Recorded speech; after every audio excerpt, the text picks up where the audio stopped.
Senta que lá vem a história. É mesmo. Hoje é dia de narração. E a narração é o texto mais antigo da história da humanidade. A narração, o relato de fatos, é a mais antiga forma de registro do passado de que a humanidade dispõe. E é muito bacana, né? Todo mundo gosta de uma boa história, todo mundo gosta de um bom enredo, uma boa trama. Há uma tribo na Polinésia Francesa que acredita que quando uma pessoa morre, às 48 horas imediatamente após a morte, é um momento de muita vulnerabilidade da alma. Neste momento, a alma fica muito fragilizada e o demônio, o diabo, vem e consegue cooptar esta alma e levá-la ao inferno. Então, cabe à comunidade distrair o demônio, fazer o demônio esquecer que há uma alma, né, recém-desencarnada daquele corpo. E aí, para isso, esta comunidade, quando alguém da comunidade morre, conta histórias. São 48 horas ininterruptas de histórias. Histórias que são contadas coletivamente. Evidentemente, uma pessoa não vai ficar 48 horas contando a mesma história, mas alguém começa, outra pessoa continua. São 48 horas em que uma trama é fabricada para prender o demônio. E o demônio fica tão preso naquela trama, né, tudo isso é uma grande metáfora, o demônio fica tão moldado, tão preso mesmo, capturado pela trama da história, que ele se esquece da alma do morto, que ele se esquece do seu propósito inicial, que era levar aquela alma para o inferno. E depois de 48 horas, essa história é abruptamente encerrada, porque depois de 48 horas, a alma já recupera o seu discernimento e se ela quiser ir com o demônio, aí foi uma escolha, o livre-arbítrio dela. Mas é uma história muito simbólica, porque representa, e essa história, esse costume dessa tribo, ela representa o que uma boa história faz com todos nós, né? Nos prende, e daí que vem a palavra enredo, vem de rede, é uma trama, o objetivo é capturar o leitor. Eu já fui muitas vezes capturadas por grandes enredos e toda vez que eu começo a ler um romance, e vou parar, um romance é um texto narrativo longo, tá? Nem todo romance é romântico, nem todo romance fala de amor. Então, toda vez que eu começo a ler um romance, ou seja, um texto narrativo longo, vou voltar agora, minha história, eu fico na ansiedade de que ele me capture, porque é uma sensação maravilhosa você estar ali entretido e não conseguir fazer mais nada, né, porque está ali capturado nas tramas daquele enredo. Então, hoje é dia de textos narrativos. Neste módulo, vamos falar da narração, vamos ver quais são os elementos que fazem de um texto narrativo e vamos, evidentemente, fazer muitas questões, porque mais do que saber a matéria, é importante saber como ela é cobrada. Então, vamos para a história. A narração é uma tipologia textual. Tá? Nós vimos a descrição, vimos que o objetivo da descrição é reproduzir uma realidade estática, sem movimento, sem relação de antes e depois.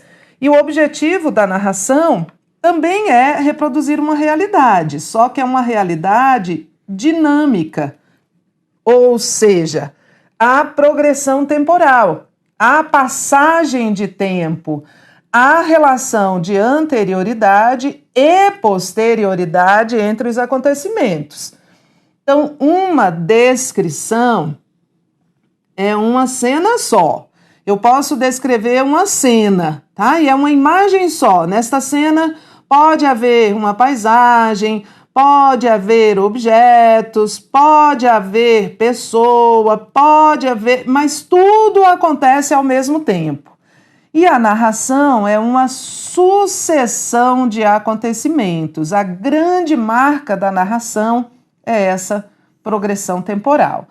primeiro aconteceu isso, depois aconteceu aquilo, e nós vamos encadeando no tempo esses acontecimentos. Então, é essa grande diferença entre a descrição, que tem tempo estático. Na descrição, o tempo é estático, é parado, e na narração, o tempo é dinâmico. Na narração, o tempo é dinâmico. É a grande marca da narração. Ela é um enredo, é uma sequência de acontecimentos ao longo do tempo. Os elementos que tornam um texto narrativo, que estão presentes em um texto narrativo, são estes que aqui estão. Todo texto narrativo tem um narrador, que é aquele que conta a história. Ele pode contar a história da qual ele participa, e aí nós vamos dizer que ele é um narrador de primeira pessoa, ou um narrador personagem. Você vai encontrar a primeira pessoa. Eu estava no ponto de ônibus e quando passou por mim uma viatura, e aí nós, ele se inclui na história. Pode não ser até personagem principal, mas ele se inclui na história. E a narração pode ser feita em terceira pessoa. Quando eu digo ele estava num ponto de ônibus, quando passou por ele, e aí eu estou falando não de mim, mas de outra pessoa. Este narrador em terceira pessoa pode ser um observador, ele apenas observa, então ele só registra ações e falas. Ou ele pode ser onisciente. O que é onisciente? Deus é onisciente. Omni é uma palavra grega que significa tudo. Ciente é que sabe. Então, o narrador onisciente é aquele que sabe de tudo. O narrador observador registra falas e ações. O narrador onisciente registra fala, registra ações, mas ele também registra pensamentos e também registra reflexões, ou seja, aquilo que se passa no interior da personagem, não só aquilo que se passa no mundo exterior. Esse é o narrador. Personagem, todo texto narrativo tem um personagem. Pode ser um personagem, pode ser várias personagens, mas há personagem. A gente pode classificar o personagem, por exemplo, quanto à importância dentro da história. E aí o personagem pode ser principal ou secundário. O personagem principal, por sua vez, pode ser protagonista, que é aquele cuja história o enredo se propõe contar, ou pode ser antagonista, que é aquele que se opõe a esse protagonista. Tereza, um antagonista é um personagem principal? Sim, porque nenhuma história existe sem conflito, né? A base do enredo é que haja uma complicação, e essa complicação é sempre um conflito. E o antagonista é aquele que cria o conflito. O enredo, que são as partes dessa sequência, normalmente um enredo tradicional e linear, tem essas partes que eu vou dizer aqui. A apresentação, complicação, clímax e desfecho. A apresentação, complicação, que é quando surge o conflito. Se não houver conflito, não há complicação, não há enredo. Clímax, que é o momento de maior tensão narrativa, e desfecho, ou solução, que é o momento em que esse conflito é solucionado para o bem ou para o mal. Mas isso aqui é uma sequência muito tradicional. Nem sempre os enredos, os textos narrativos apresentam todos esses traços e nem sempre eles estão nessa ordem. Olha, pense em todos os filmes a que você assistiu. Os filmes a que você assistiu de ficção, né? Não os documentários, são essencialmente narrativos. E alguns dos filmes a que você assistiu podem ter começado do desfecho. Começam com uma cena e aí o objetivo do filme é resgatar a história para que você entenda como é que aquela cena aconteceu. O tempo é um elemento também essencial à narração, né? A gente já viu que a grande marca da narração é que ela tenha essa progressão temporal, o tempo passa, o espaço, porque toda a narração acontece em algum lugar, né? O tempo é quando e o espaço é onde. E o discurso, que é o registro da voz das personagens. Esse nós vamos trabalhar melhor, porque de todos os elementos, este aqui é o que se cobra em provas de concurso. O tempo da narração é o pretérito, o tempo preferido de quem narra as histórias é o passado, porque normalmente é relatado aquilo que já aconteceu. Então, pode ser que um examinador vincule o verbo no pretérito como uma justificativa da narração. Ok, tá? Mas só o verbo no pretérito por si só, claro, não caracteriza a narração, mas ele é um dos elementos dessa narração. Vamos lá, o primeiro texto que nós vamos fazer. Esse texto é da FGV, tá? Por enquanto não interessa muito de onde é a banca. Por enquanto eu quero que você entenda que eu estou trazendo essas questões como exemplos. Em vez de trabalhar só o texto, eu já insiro o texto em um contexto de prova para você ver não só o que é uma narração, mas como é que as bancas abordam esse assunto. O texto diz assim: minha irmãzinha de 8 anos morreu e minha mãe queria que sua sepultura estivesse sempre enfeitada de flores.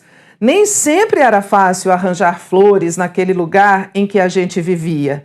Pitangueiras, perto de Ribeirão Preto, em São Paulo. E por isso, minha mãe plantou um jardim, me chamou e disse: você é que vai tomar conta disso. Eu tinha 9 anos e não gostei da tarefa, mas obedeci. Acabei tomando gosto por essa coisa de plantas. Esse é um depoimento de José Zanini Caldas, um dos nossos melhores paisagistas, citado por Rubem Braga em uma de suas crônicas. Você entendeu que esse texto é um texto narrativo? Há um personagem, que é um personagem narrador, né? Um narrador-personagem, a primeira pessoa, e minha irmãzinha de 8 anos morreu, e minha mãe, e me chamou, eu, a uma primeira pessoa. E esse personagem está relatando uma série de acontecimentos.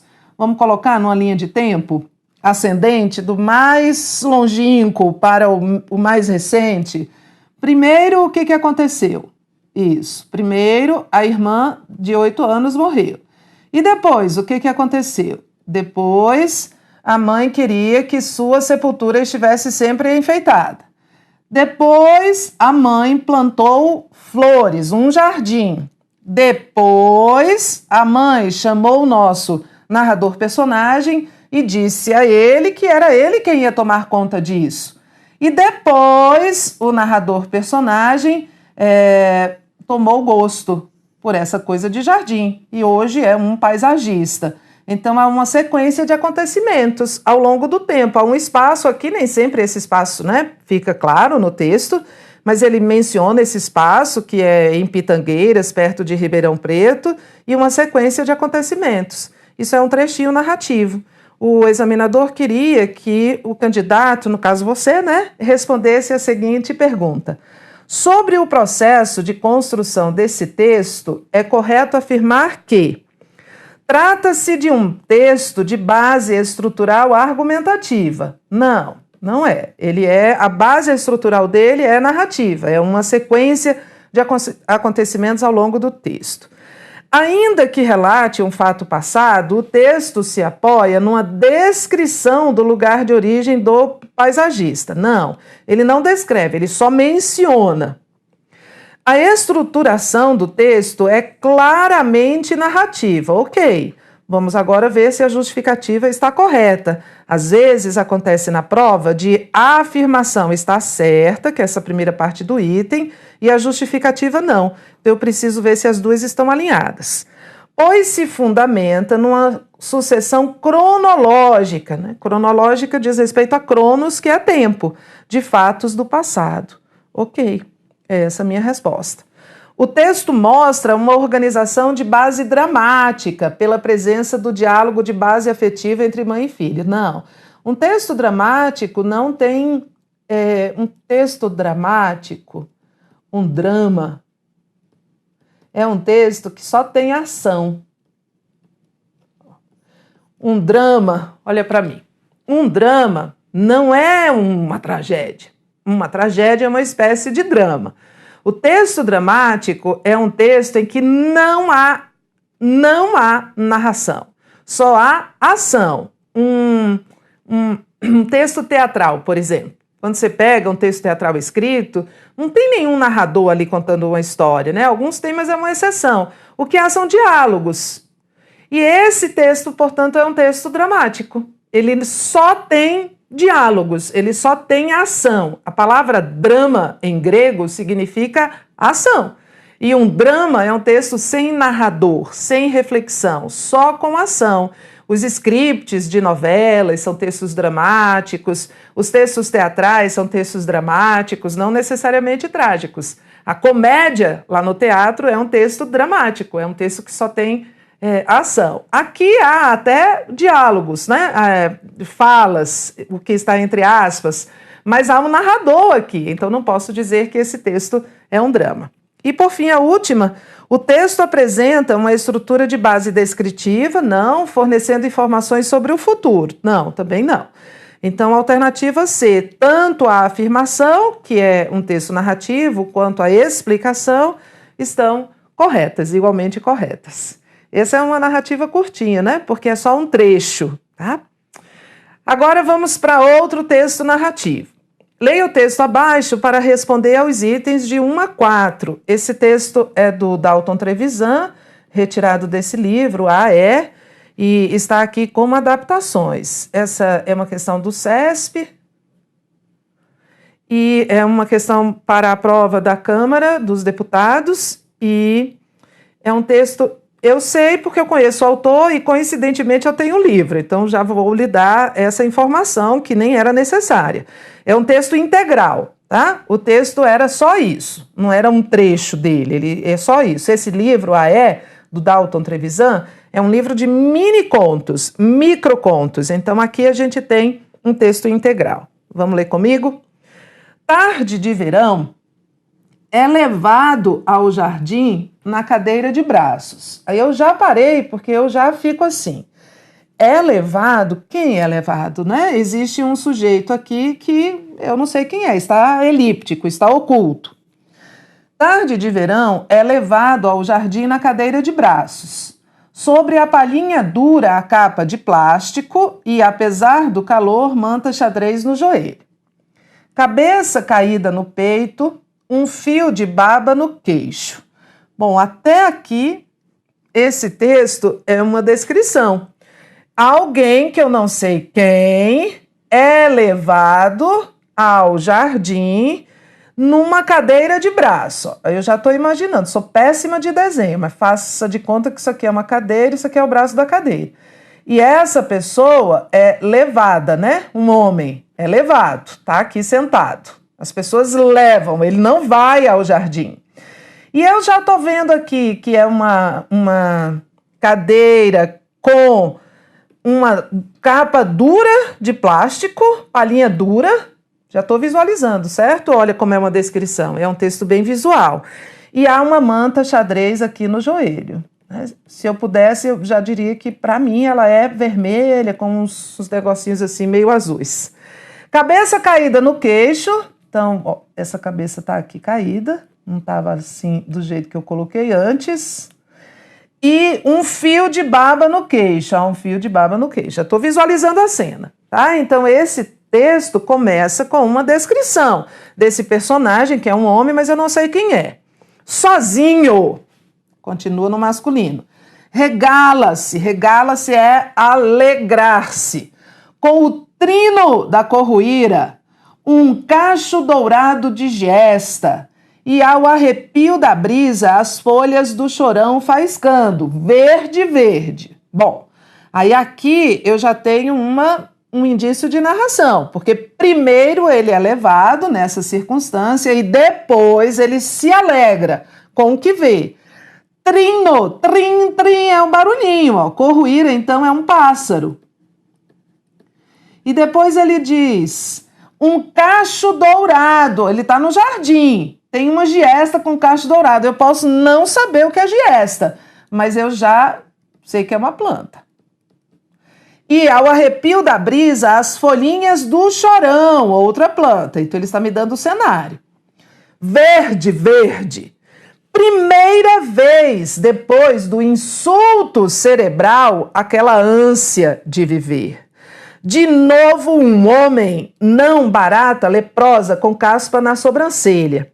E a sombra das folhas na cabecinha trêmula adormece. Bom, então esse homem que tem essa descrição foi levado ao jardim. No jardim ele viu o passarinho, ele viu as plantas e ele ficou feliz.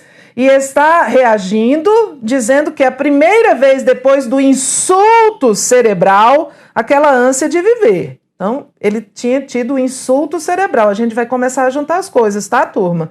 A gente vai começar um insulto cerebral, com a cabeça caída no peito, um fio de baba.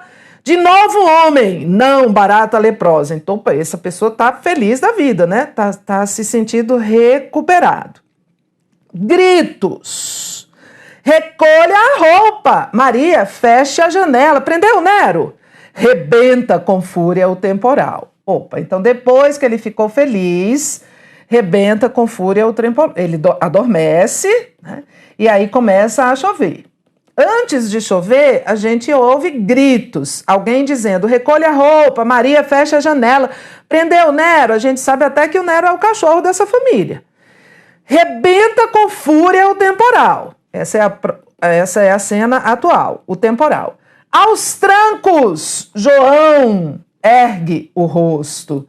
Opa, agora que eu sei o nome dele. Eu sei que foi o João que foi levado ao jardim. Aos trancos, João ergue o rosto. A chuva escorre na boca torta. Revira em agonia o olho vermelho. É uma coisa que a família esquece na confusão de recolher a roupa e fechar as janelas? Bom, depois que chove, ele acorda e neste momento em que ele acorda, ele percebeu o quê? Que ele tinha sido esquecido, né? Que a família, na confusão de recolher a roupa e fechar as janelas e colocar o Nero para dentro, esqueceu o João lá fora. Olha, é uma sequência narrativa.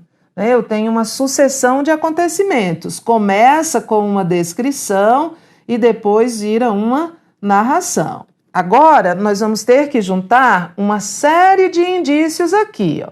Vou usar um marca-texto. A cabeça do João está caída no peito. Um fio de baba está no queixo dele. Ele sofreu um insulto cerebral. E é a primeira vez depois desse insulto cerebral que ele sai, que ele tem aquela ânsia de viver. Depois, ele diz que a boca está torta. Então, vamos juntar as coisas? Vamos juntar as coisas? Cabeça caída no peito, fio de baba no queixo, insulto cerebral e boca torta. O que é que esse personagem chamado João, que é esquecido na chuva, tem? Ah, Tereza, ele sofreu um AVC, né? Ele sofreu um acidente vascular cerebral, ele teve um derrame. É isso aí, tá? Então, isso aqui é uma inferência. Inferir significa tirar do texto aquilo que está nas suas entrelinhas, mas que não foi explicitamente dito. A gente tem de respeitar o texto, porque se eu fizer uma inferência saindo do texto, aí é uma extrapolação, e uma extrapolação é um erro de leitura. Mas aqui eu tenho essas pistas, aqui eu tenho esses indícios. Olha só, além disso, ele não vai para o jardim. Vejam que o autor do texto optou, e a banca vai reforçar isso, ele optou pelo uso da voz passiva. Ele não vai para o jardim, ele é levado. Ele perdeu a sua mobilidade, ele perdeu a sua capacidade de caminhar. Então ele é levado ao jardim, a boca torta, um insulto cerebral, né? Ele ficar perplexo, com dificuldade, o texto diz, aos trancos, ele ergue o rosto. Bom, enfim, ele sofreu um derrame. Pela primeira vez ele sai, né? Ele é levado ao jardim. A primeira sensação dele, o primeiro sentimento dele é de alegria, de recuperação da autoestima, de novo homem, não uma barata leprosa. E aí depois vem a chuva, as pessoas recolhem as roupas, recolhem o cachorro e ele é esquecido lá. E aí ele acorda, né, com a chuva caindo nele e refletindo sobre isso. Será uma coisa que a família esquece? É um texto bem narrativo, bem impactante, né, na minha leitura, que fala sobre essa banalização dessas relações pessoais, né? Como é que essa pessoa aqui virou uma coisa, pior do que uma coisa, porque as coisas, né, a roupa, as coisas foram preservadas e levadas para dentro. Mas olha só, você tem que fazer como eu fiz, é uma leitura atenta, não é uma leitura desatenta. Eu acho que muitos de vocês se acostumam à ideia de que o texto vai ser lido mais de uma vez. E a gente não pode se acostumar com essa ideia, porque lá na prova não há tempo para isso. Entendido o texto, aí eu passo para as questões, porque se eu não tiver entendido, você já sabe, qualquer coisa que a banca disser vai estar correta. Então vamos fazer as questões. No texto predominantemente narrativo, sim, ele é predominantemente narrativo. Ele começa com uma descrição que é comum. A descrição costuma ser recursos muito usados em textos narrativos. Ocorrem tanto o discurso direto como o discurso indireto. Livre, indireto, livre. O discurso direto é a fala fiel da voz da personagem. E o discurso indireto é um registro de pensamentos feito de maneira muito sutil. Daqui a pouquinho nós vamos trabalhar isso mais especificamente. Aqui eu vou destacar para vocês em que momento do texto esse discurso que ele faz é direto. Aqui é um discurso direto, quando ele diz gritos, tá vendo? 2 pontos. Esse é o discurso direto. Recolha a roupa, Maria, feche a janela. Prendeu o Nero? Ele, o narrador, reproduz fielmente o que a personagem disse. A personagem disse, Maria, feche a janela. Esse é o discurso direto. O discurso indireto, livre, é aquele que registra o interior da personagem, os pensamentos, as sensações, mas sem deixar muito claro. É um discurso que às vezes cria mesmo uma confusão. A gente não sabe quem é que está dizendo isso. Olha, por exemplo, isso aqui é um discurso indireto livre. É uma coisa que a família esquece na confusão de recolher a roupa e fechar as janelas. É o pensamento do personagem que o narrador está incorporando à narração. Então, isso é um discurso indireto livre. O item está correto, já nós vamos ver mais esses tipos de discursos. Só estou antecipando aqui para você e mostrando, tá certinho. O segundo item diz, a escassez de verbos nas 2 primeiras frases do texto. As 2 primeiras frases são aqui e aqui. Essa primeira parte, na verdade, que é a descrição, ó, tô destacando a mesma. A escassez de verbos nas 2 primeiras frases do texto é mesmo a escassez de verbos, só tem essa locução aqui, ó. Na segunda frase, cabeça caída no peito, um fio de baba, nem verbo usar.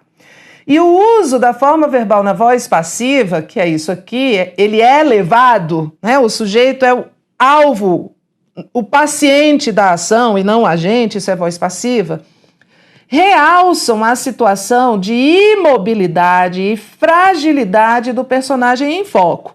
Certo? É uma maneira de reforçar isso que outros elementos vão nos dizer foi um acidente, um AVC, um derrame. Tá certinho? Por tratar-se de narrativa em terceira pessoa, é uma narrativa em terceira pessoa. O narrador está falando de João, não está falando do próprio narrador. O texto apresenta, além do relato das ações, alguns comentários do narrador sem perscrutar o pensamento do personagem principal. Não, Ele sabe como o João está se sentindo, não sabe? Ele sabe que o João primeiro se sente muito bem, depois se sente derrotado. O João não diz isso. Isso é só o pensamento dele. Então o item está errado. Perscrutar significa sondar. Então o item está errado porque ele faz isso que o item está dizendo que não faz. O uso das formas verbais ergue e revira, denotativas de movimento, indica a recuperação física do personagem, decorrente da retomada da ânsia de viver. Não. Ele, aos trancos, ergue o rosto. Olha, veja que há um adjunto adverbial aqui para esta ação. Ele ergue o rosto aos trancos, com muita dificuldade. E ele revira o olho em agonia.